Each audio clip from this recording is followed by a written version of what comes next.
위에 세우고 사랑으로 살아가다라는 제목으로 여러분들과 함께 말씀을 나누려고 합니다. 바벨탑에 갇힌 복음이라는 제목의 책이 있습니다. 저자인 행크 헤네그라프라는 이 사람은 북미에서 이단과 사이비 종교를 연구하는 전문가입니다. 이 책의 서문에 보면 그는 이 오늘날 교회가 겪고 있는 어려운 현실을 이렇게 소개합니다. 문장이 조금 길지만 한번 잘 귀 기울여 들어보시기 바랍니다. 성경적으로 사고할 수 있는 능력을 상실한 우리 시대의 그리스도인들은 문화적 변혁의 일꾼이요 주창자에서 추종자와 모방자로 변질이 되고 말았다.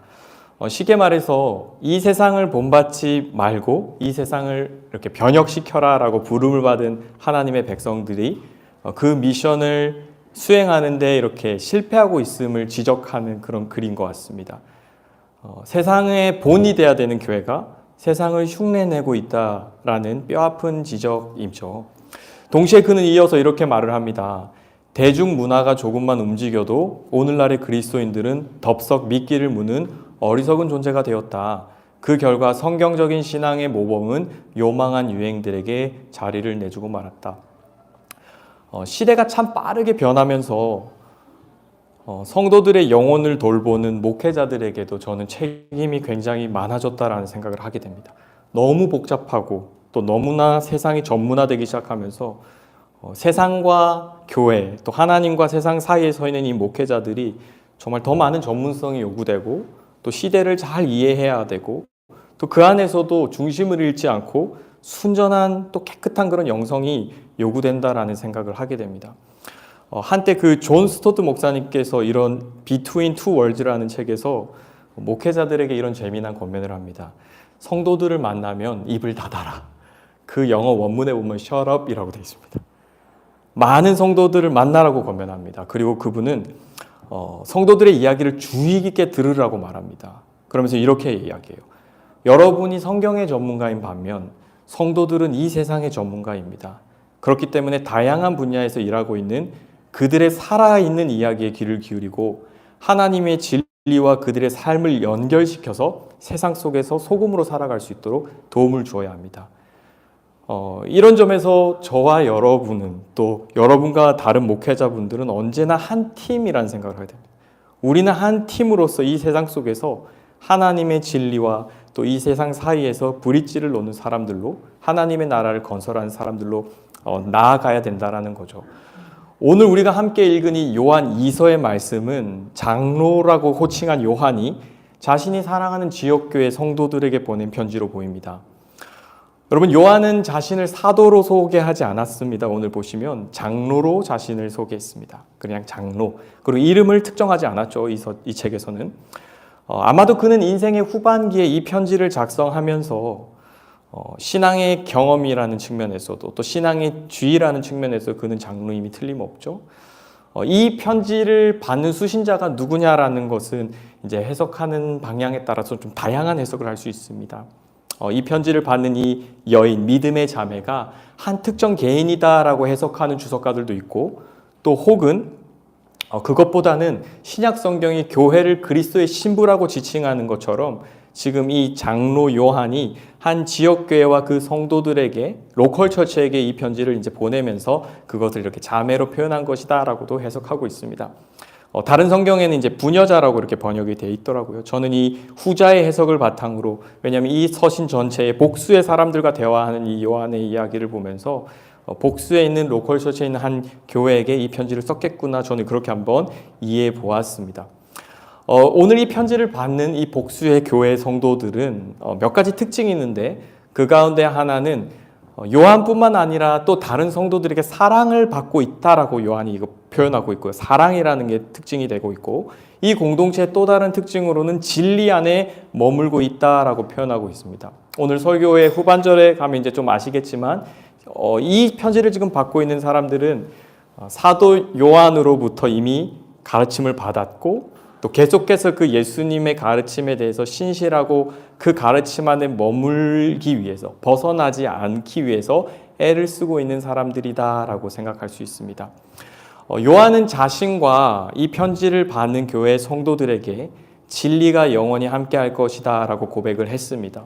여러분들 잘 아시는 것처럼 요한복음이나 또 요한의 서신을 읽어보면 유독 요한이 좋아하는 단어들이 있는 것 같습니다. 진리라든지 또 빛이라든지 생명, 이런 단어 굉장히 요한이 좋아하죠. 근데 요한의 글에서 오늘 이제 여러분들은 진리가 여러분이랑 영원히 함께 할 겁니다, 이렇게 고백을 하고 있는데, 이제 요한의 글에서 이 진리는 요한복음에서도 그렇게 우리가 배웠던 것처럼 예수님을 가리키는 말이고, 또 예수님께서 가르쳐 주신 예수님과 관련된 모든 가르침이 진리라는 것은 우리가 알 수 있습니다. 요한은 지금 이 자신의 편지를 받는 성도들이 한 가지 이제 권면하는 것이 있는데, 진리 안에 계속해서 머물고 사랑을 통해서 하나님의 은혜와 자비와 평화를 누리기를 바라고 있습니다. 말씀을 준비하면서 특히나 또 지난 한 달, 두 달여간 요한 서신을 묵상하면서 계속해서 들었던 생각은 굉장히 직설적으로 생생하게 하나님의 진리를 우리에게 전달해 주는데, 역시나 오늘도 이 단어가 굉장히 묵직한 단어죠. 진리 위에 세워지고 사랑으로 살아간다는 것. 진리라는 단어도 그렇고 사랑이라는 단어도 그렇고, 이것은 평생에 걸쳐서 우리의 삶에 체득되어져야 되는 진리라는 생각을 하게 됩니다. 다시 말해서 오늘 우리가 말씀을 받지만 이 말씀이 그냥 툭 하고 열매로 맺혀지는 것이 아니라, 우리가 이 말씀을 붙들고 한평생 살아가면서 계속해서 묵상하면서 우리 영혼에 새겨져야 되는 것들이구나라는 것을 저는 생각해 보게 됩니다. 특별히 요한이 말하는 이 진리라는 것은 머리를 채우는 지식을 가리키는 것이 아닙니다. 하나님의 진리는 우리 안에 머물면서 실제로 우리를 변화시키는 살아있는 진리를 지금 말하는 것이죠.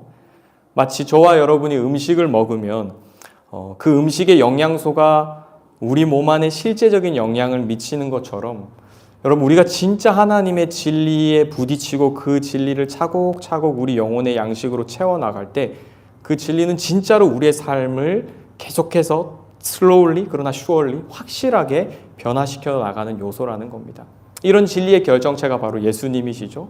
그러니까 진리를 알고 진리 위에 서 있다라는 것에서 우리는 진리를 이게 머리로 막 공부하면서 알아가는 것이 아니라, 예수님을 인격적으로 알아가고 또 그분의 삶을 계속 묵상하고 또 그분과 함께 살아가면서 하나님이신 예수님을 통해서 우리는 하나님에 대한 믿음이 계속해서 자라나게 되는 것입니다.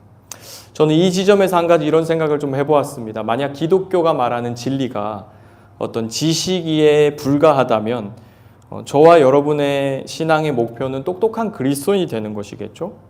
오늘 이 저녁 시간에도 찬양도 생략하고 예배 대신 어쩌면 성경 공부가 필요할지도 모릅니다. 만약에 우리가 말하는, 요한이 말하는 진리가 그런 것이라면요.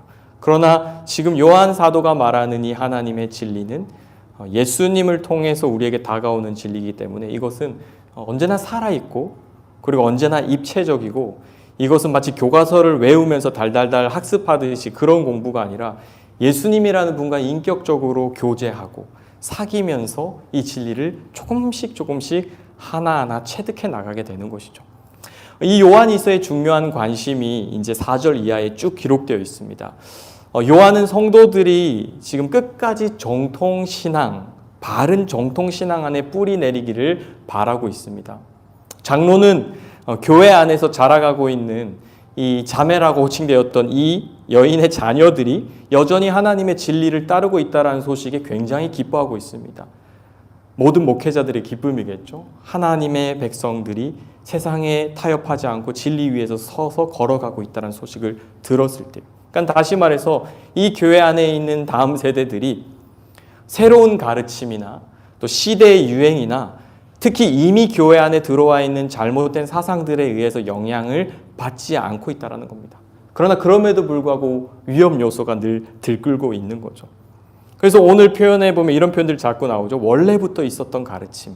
저는 이렇게 표현해 보고 싶어요. 정통 기독교의 가르침을 붙들고 자신들이 참된 그리스도인이라는 것을 지금 그들이 잘 보여주고 있는 것입니다. 좀 우스갯 이야기지만 오래전에 한국에서 이제 짜장면을 시켜 먹으려고 전화를 했던 적이 있습니다. 그래서 이제 어디 중국집에 전화를 해서 제가 물어봤어요. 혹시 짬짜면이 있나요? 그랬더니 그분이 대뜸 저에게 굉장히 엄한 목소리로, 정통 중국집에서는 그런 거 없다고, 짜장이든 짬뽕이든 하나만 먹으라고 하시더라고요. 그래서 혼났습니다. 근데 그 정통이란 말이 그때 되게 제 마음에 와닿았거든요. 중국집도 진짜 정통 중국집은 여러분 짬짜면 이런 거 하지 않는다고 해요. 뭐 볶음밥이 반쪽 섞여 있고 반쪽에는 짜장이나 짬뽕이 섞여 있고 이런 거 하지 않는다라는 겁니다. 좀 우스갯 이야기지만요. 여러분 기독교에도 정통이라는 것이 있습니다.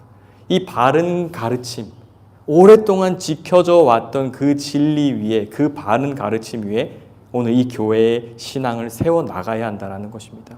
요한은 이미 요한 1서에서 서로 사랑하는 것이 참 그리스도인의 모습이다, 특징이다라는 것을 여러 번 가르쳐 주셨습니다.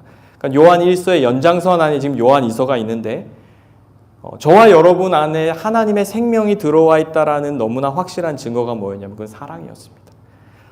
이것을 어느 누구도 쉽다라고는 표현할 수 없겠지만 분명한 것은 사랑하고 싶고 사랑하게 되어지고 사랑을 지향하게 된다는 겁니다. 그래서 사실 사도 요한 이렇게 표현했죠. 말과 혀로 하지 말고 행함과 진실함으로 사랑하십시오. 그러니까 형제를 사랑할 때, 공동체를 사랑할 때, 이웃을 사랑할 때 내가 그렇기 때문에 크리스찬이 된다는 것이 아니라 그때야말로 하나님의 사랑이 내 안에 들어와 있구나라는 것이 삶 속에서 확증이 되어진다는 겁니다. 근데 여러분 요한이 왜 이런 권면을 하고 있을까요? 지금 이런 권면의 배경에는 우리가 여러 번 들었던 것처럼 초기 영지주의라는 잘못된 사상이 교회를 위협하고 있었기 때문입니다. 그러니까 육체는 부정하고 영적인 것은 선하고 하는 이런 잘못된 이분법적인 사상을 가지고 성도들을 미혹하는 무리들이 교회 안에 되게 많았습니다. 그러니까 이런 권면의 배경에 이제 교회 안에서 다른 가르침을 하고 있는 사람들이 있는 것이죠. 그러다 보니까 공동체의 사랑이 위협을 받고 형제들이 눈앞에 보이는 형제도 사랑하지 못하는 이런 일들이 막 벌어지고 있는 겁니다. 이 세상의 그 어떤 공동체보다도 진실되고 끈질긴 사랑을 실천해야 되는 공동체가 있다면 그건 여러분 교회가 아닐까요? 세상에 뭐 내 취미와 내 마음이 맞는 동아리 활동하는 사람들도 그렇게 자신들이 열심을 다해서 서로 똘똘 뭉친다면 사실 여러분 정말 진리 위에서 부름을 받은 교회야말로 정말 세상에 없는 그런 사랑을 발견하고 경험하고 맛보는 곳이 되어야 되지 않을까요? 얼마 전 목사님 설교 가운데 저는 그 단어가 되게 마음에 남았거든요. 좋은 신앙이 의리를 지키는 것이다. 너무 좋은 말이라는 생각을 했거든요. 의리. 예수님과 나와의 의리를 지켜내는 것이죠. 사랑의 의리를 지켜내는 것이죠. 근데 만약 이것이 제대로 구현되고 있지 않다면 오늘 요한의 가르침대로라면 우리는 우리 스스로를 좀 돌아볼 필요가 있다라고 말하는 겁니다. 왜냐하면 정말 참 크리스찬, 참 공동체, 참 교회 공동체 안에는 그 안에는 하나님의 사랑이 경험되고 흘러갈 수밖에 없기 때문입니다. 그러니까 진실된 사랑을 우리가 주고받을 때 그제서야 우리가 이곳이 세상이 아니구나. 이곳이 하나님의 교회라는 것을 이제 깨닫고 또 그 사랑이 깊어질수록 더 아픔에 공감하게 되고 서로의 짐을 기꺼이 나눠지고자 하는 용기가 생겨나는 것입니다. 그런데 요한은 이런 말을 하죠. 이런 가르침이 전혀 새로운 가르침이 아니라는 것입니다. 여러분 이 가르침은 요한이 반짝하는 새로운 아이디어를 가지고 가르치는 것이 아니라는 겁니다. 여러분 잘 아시는 것처럼 이미 모세 율법에서 무엇을 가르쳤습니까? 온 마음을 다해 너의 정성을 다해 힘을 다해 하나님을 사랑하고 이웃을 사랑해라. 이것은 원래 기독교의 본질이었습니다. 그렇다면 도대체 사랑이 무엇인가요? 여러분 사랑이 무엇인가요? 오늘 6절 말씀 보시면 요한은 사랑을 이렇게 정의 내려줍니다. 사랑은 다름이 아니라 하나님의 계명을 따라 사는 것입니다. 그러면서 또 풀어줘요. 계명은 다름이 아니라 여러분이 이미 처음 들은 대로 사랑 안에서 살아가야 한다는 것입니다. 여러분 요한이 사랑을 굉장히 고차원적인 방식으로 해설하지 않는 것 같다는 생각이 듭니다. 단순합니다. 사랑이 뭐냐?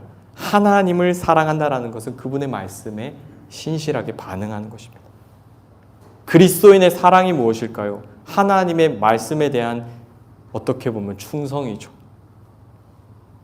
여러분들이 직장에 여러분 위에 보스의 말에 신실하게 반응하는 것이 있다면 저와 여러분은 하나님의 백성으로서 교회는 그리스도의 말씀에 충성하는 것이 그분을 향한 사랑의 특징이라는 거죠. 하나님을 사랑하기 때문에 그분의 말씀에 신실하게 반응하게 되는 겁니다. 사랑과 순종이 늘 분리되지 않고 함께 가는 것이죠. 물론 이것이 우리의 현실일 때가 있습니다. 저와 여러분의 연약함이 순종을 더디게 할 수 있습니다. 얼마든지요. 때로는 우리의 무력함과 무능함이 또 우리의 삶의 불순종의 열매를 맺는 것도 사실입니다. 요한은 이미 그것을 가르쳐 줬죠. 여러분은 죄가 있습니다. 죄를 회개하셔야 됩니다. 저는 요즘 저희 딸아이가 말을 듣지 않으면 저도 이제 좀 고차원적인 방법으로 접근합니다. 이제 예전엔 막 지적을 해서 혼냈습니다. 너 왜 말 안 들어? 왜 엄마 아빠 말 안 들어? 근데 요즘 이렇게 물어봅니다. 혹시 아빠 사랑해? 그러면 사랑해요라고 할게요. 혹시 엄마는 사랑해? 그러니까 사랑해. 근데 왜 말 안 들어? 이러면 애가 되게 헷갈려요. 그러게 사랑을 한다고는 했는데 왜 말을 안 듣지? 그러면서 이야기를 해줘요. 누리야, 엄마와 아빠를 사랑한다라는 것은 엄마 아빠의 말을 들어줘야 되는 거야. 누리가 하나님을 사랑한다라는 건 누리가 하나님의 말씀을 들어주는 거야. 그분의 말에 귀를 기울여주는 거야. 사랑의 고백만으로는 안 된단다. 그럼 애가 심각해져서 방으로 이제 들어가서 문을 닫죠. 근데 오늘 이 말씀 속에서 이런 가르침이 있죠. 사랑의 고백이 충분하지 않다라는 겁니다. 사랑은 오히려 우리의 몸으로 적극적으로 표현될 때 사랑이 열매로 나타나게 되고 그 사랑의 진가가 드러나게 된다라는 겁니다. 여러분, 요한의 편지를 받는 이 성도들은 이미 사랑에 대해서 익히 들어서 잘 알고 있었을 겁니다. 이것은 전혀 새로운 가르침이 아닙니다. 그러나 그럼에도 불구하고 요한은 목회자로서 자신의 양떼들이 서로 사랑함으로 더 깊이 뿌리 내기를 기대하고 권면하고 있는 것이죠. 아까도 말씀드렸던 것처럼 여기서 발견하는 우리의 적용은 바른 가르침을 이해하는 데 그쳐서는 안 된다는 것입니다. 여러분과 제가 진리를 탐구하고 성경의 밑줄을 긋고 묵상을 하고 성경 공부를 하는 것도 꼭 필요한 과정이죠. 필수적인 과정이죠. 그런데 여러분, 정말 하나님의 말씀을 정말 배우고 이해했다라는 것은 성경 공부를 마쳤을 때 이해된다라기보다는 그 공부하고 깨달은 것을 내 삶 속에 내 영혼 속에 뿌리 내릴 수 있도록 내가 말씀을 붙들고 씨름하면서 순종의 자리로 나아갈 때 그때 정말 이 진리가 내 삶 위에 세워져 가는 것을 우리가 경험하게 된다는 겁니다. 여러분들 잘 아시는 것처럼 진리와 사랑이 이렇게 분리되면 위험해지죠. 삶 속에 깊이 뿌리를 내리지 못한 진리는 여러분 이렇게 위험한 도구로 변질될 때가 정말 많습니다. 머리가 커진 그리스도인을 보신 적이 있나요? 언제나 비난할 거리밖에 없습니다. 교회의 모습과 목회자의 모습과 리더십들에 대한 불만과 불평이 가득하죠. 진리를 탐구하고 말씀을 배우고 성경 공부를 하지만 그것이 내 영혼에 뿌리를 내리지 못하고 사랑으로 연결이 되지 않으면 오히려 그것은 죽은 신학, 죽은 정통이 돼서 누군가를 판단하거나 정죄하는 도구로밖에 쓰일 수 없다는 겁니다. 요한 1서와 요한 2서를 저와 여러분이 제대로 다이제스트를 해나가는 방법은 지금 눈앞에 보이는 혹은 옆에 있는 누군가를 끝까지 사랑하기로 결단하는 데서부터 어쩌면 시작될지도 모릅니다. 이 과정 속에서 저와 여러분은 복음, 십자가, 예수님의 그 변함없는 끈질긴 사랑을 조금이라도 맛보게 되는 것이죠. 하나님이 우리를 끝까지 사랑하셨다 마음에 잘 안 와닿잖아요. 근데 내가 사랑할 수 없는 형제를 끝까지 사랑하기로 결단하고 매 순간 나를 부인해야 될 때 그때 하나님의 사랑이 조금씩 깨달아지는 거죠. 아, 이런 과정이었겠구나. 아, 예수님이 3년 동안 품고 섬겼던 그 제자들이 모두 다 배신을 했을 때 근데 십자가에서 죽음을 통해서 또다시 자신의 사랑을 위대하게 증명해 보여주셨을 때 예수님이 이런 마음이셨구나. 그러니까 정말 사랑에 도전을 할 때 정말 끝까지 사랑하기를 결단할 때 여러분 이게 단순히 형제 사랑하는 것을 깨닫는 것이 아니라 하나님이 그리스도를 통해서 우리에게 베풀어 주신 그 위대한 사랑의 아주 조그마한 맛을 우리가 맛보고 경험하게 되는 것이죠. 그러니까 저는 정통 가르침만으로 머리를 채우는 사람은 얼마든지 그 인격이 따로 분리될 수 있다는 것을 생각하게 됩니다. 저도 신학교에서 공부하면서 그런 것들을 종종 경험하게 됐던 것 같습니다. 공부할수록 마음은 차가워지고 신학의 지식을 더할수록 다른 사람들에 대한 판단의 그 기준점은 굉장히 날카로워지죠. 그런데 사랑이 사라지는 겁니다. 몸된 교회를 그저 이리저리 머리로만 저울질해 보는 것이죠. 이것은 맞고 이것은 틀리고. 근데 오늘 말씀 준비하면서 바울과 요한이 진리를 말할 때 항상 사랑을 함께 말하고 있다는 것이 참 위로가 되었습니다. 사랑이 없는 진리는 모두를 아프게 할 뿐이죠. 근데 반대로 진리가 또 빠져있는 사랑도 위험합니다. 왜냐하면 이 사랑은 진리 위에 서 있지 않은 사랑이기 때문에 굉장히 인간적인 사랑의 수준을 벗어날 수 없는 겁니다. 진리에 기초하지 않고 있기 때문에 이 사랑은 굉장히 피상적이고 어떤 경우에는 그 순간 그 사람의 감정만을 달래줄 뿐입니다. 정말 사랑하기 때문에 목회자들은 또 성도들은 순장들은 교회 리더십은 정말 사랑하기 때문에 때로는 그 단단한 식물인 진리를 먹이려고 애를 쓰는 겁니다. 절대 달콤한 걸 쉽게 줄 수가 없는 겁니다.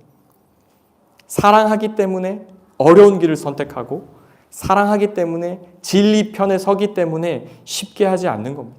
지금 요한은 자신의 성도들이 사랑으로 순종하기를 권면하면서 바로 그런 이야기를 이어가고 있는 겁니다. 7절 이하에서 우리는 왜 서로 사랑해야 되는지에 대한 이제 이유를 발견하게 됩니다. 이미 들은 정통신앙에 깊이 뿌리를 내려야 하는 이유가 뭐냐? 지금 1세기 컨텍스트에서는 거짓 교사들이 많이 교회 안에 등장하고 있는 겁니다. 구체적으로 이 사람들은 예수님의 육체로 오심을 부정하는 사람들입니다. 여러분, 예나 지금이나 정통과 이단을 가르는 기준은 예수 그리스도에 대한 이해죠. 하나님의 백성을 미혹하고 예수 그리스도의 사역을 무효로 만드는 사람들이 바로 엔티크라이스트, 적 그리스도라는 겁니다. 예수와 그의 가르침을 대적하고 또 그분의 가르침을 대신하는 뭔가를 만들어내는 것입니다. 한번 생각해 보았습니다. 예수님이 육신의 몸을 입고 오셨다라는 것을 부정한 것이 그렇게나 위협적이었나? 근데 아무리 생각해 봐도 이건 되게 위협적인 가르침인 것 같아요. 왜냐하면 구약 성경 내내 여자의 몸에서 메시아가 탄생한다라는 예언이 늘 울려 퍼지고 있었고 또 구약의 수많은 예언자들이 예수 그리스도의 탄생을 예언했었지 않습니까? 근데 지금 21세기에 이 잘못된 가르침 안에는 어떤 컨셉이 있냐면 예수님이 인간으로 태어나셔서 정말로 십자가에 달리신 것이 아니라 그 예수님이 가지고 있으신 그 신성도 마치 예수님이라는 그 인간 예수에게 어떤 신성이 쏙 들어갔다가 십자가에서 달려 죽으실 땐 쏙 빠져나오는 마법 같은 일이 벌어졌다고 믿는 잘못된 흔히 말하는 가연설이라는 것을 믿는 이런 사람들도 있었던 겁니다. 그렇기 때문에 요한은 실제 예수 그리스도를 만져보았고 목격했던 그분은 예수님을 실제 여자의 몸에서 태어난 사람이라는 이 완벽한 성육신의 교리를 강조하는 것입니다.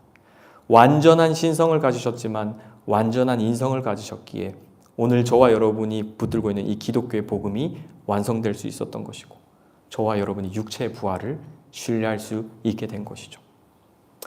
8절 초반부에 보시면 이제 이 세상을 살아가면서 우리의 신앙을 지키기 위해서 이 장로 요한은 이런 권면을 해주고 있습니다. 스스로의 삶을 잘 관찰해라. 제일 첫 번째 말씀 프레이즈를 보시면 여러분은 스스로 삼가서 이렇게 되어 있죠. 이것은 이렇게 이해할 수 있습니다. 깨어 있으십시오. 여러분은 스스로 깨어 있어야 합니다. 사기꾼으로부터 사기를 당하지 않기 위해서 언제나 깨어 있음, 주의가 필요한 것처럼 자신의 영혼을 이 잘못된 세상의 가르침으로부터 지켜내기 위해서 성도는, 교회는 언제나 어떤 의미에서 경계 모드를 켜고 있어야 하는 것이죠. 하나님의 말씀의 거울에 비춰서 우리의 영혼을 여러분 매일 들여다볼 필요가 있습니다. 우리 지난주 토빗의 말씀처럼 내리막인지 모르고 내리막으로 갈 수도 있는 거죠. 너무나 미세한 각도기 때문에 내가 지금 진리의 길로 오르막을 거닐고 있는 건지 아니면 루이스가 말했던 것처럼 난 내리막길을 걷고 있는 건지 또 반복해도 좋은 가르침인 것 같습니다. 지금 내가 추구하고 있는 삶의 속도 아니요 방향이 훨씬 중요하고 지금 내가 매일매일 일상 속에서 내가 내 삶의 중요한 선택을 할 때 그 선택의 동기도 생각해 볼 필요가 있는 거죠. 나는 왜 이런 선택을 하지? 근데 동시에 나는 왜 이런 선택을 못하지? 나는 왜 이 시간에 하나님 앞에 나아가고자 하는 선택을 하지 못하지? 내가 왜 이런 선택을 하는지, 동시에 나는 왜 이런 선택을 하지 못하는지 정말 오늘 이 요한의 가르침 안에서 우리는 생각해 볼 필요가 있는 겁니다. 왜냐하면 교회 안에는 정말 다양한 부류의 성도님들이 계신 것 같습니다. 어떤 분들은 더디지만 성장해 가시는 모습이 보이는 경우도 있는 것 같습니다. 반면 제자리 걸음하는 분들도 분명히 있을 거고, 또 어떤 경우에는 세상을 향해 더 나아가는 것처럼 보이는 분들도 계실 겁니다.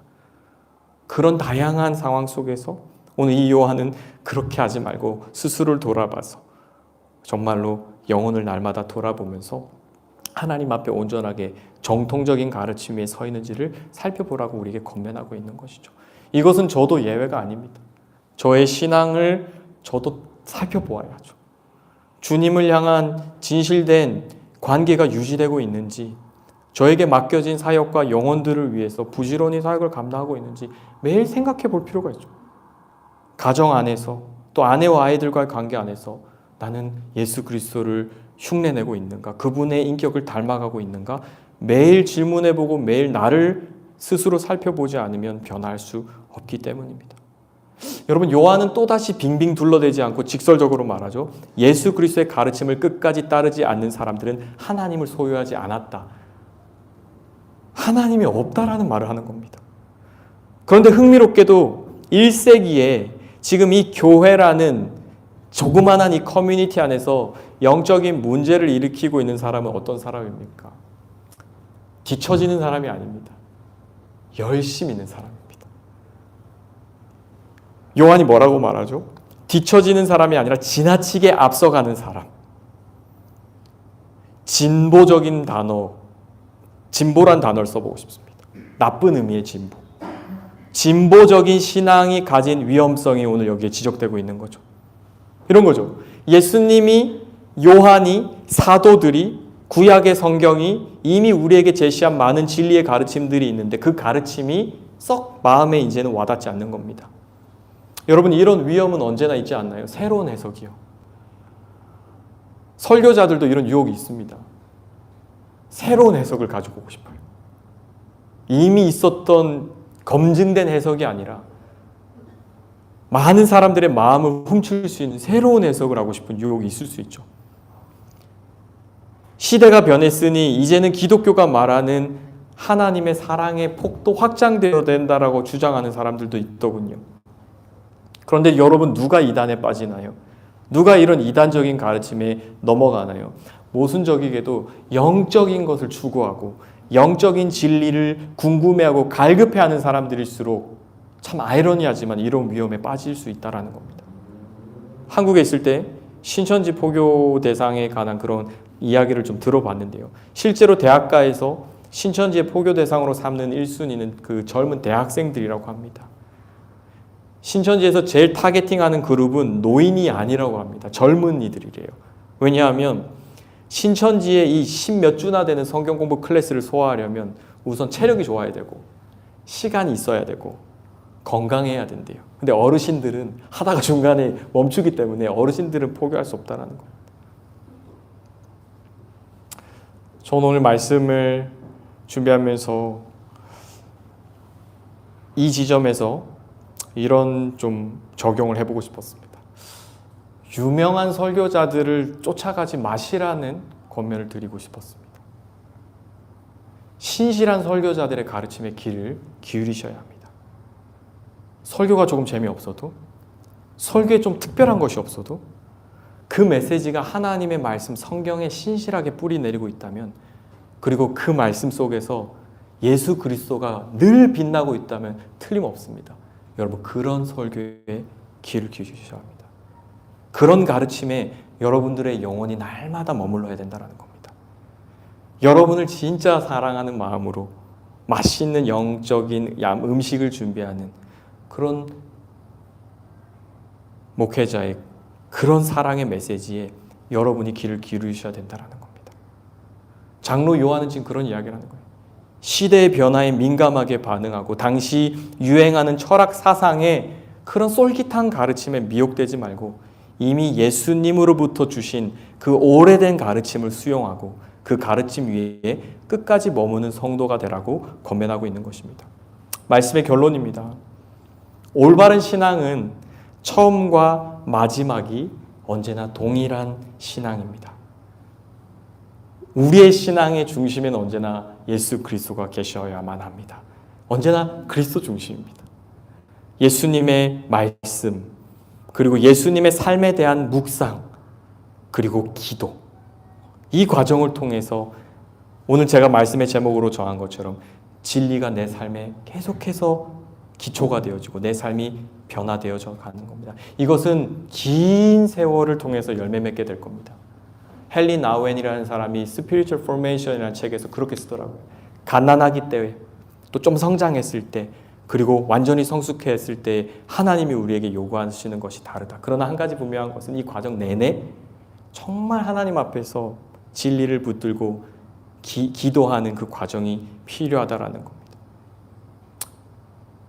이 세상에 유행하고 있는 그런 것들, 가르침들, 특별히 인간 중심으로 만들어버린 이런 것들을 저와 여러분이 잘 경계해야 되겠다는 그런 적용을 하게 됩니다.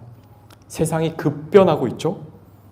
도덕적 가치와 윤리적 기준이 제가 굳이 설명하지 않아도 많이 변해버렸습니다.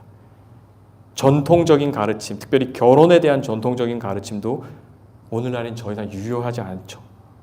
성에 대한 도덕적 기준도 분명하지 않습니다.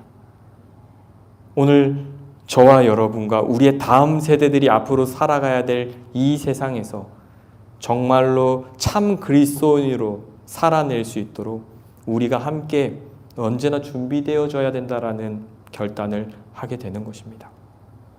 참 교회, 진정한 성도는 바른 진리 안에 뿌리를 내리고 계속해서 자라가게 될 것입니다. J.I. 패커 목사님이 하나님을 아는 지식이라는 이 유명한 고전에서 이런 말씀을 하셨습니다.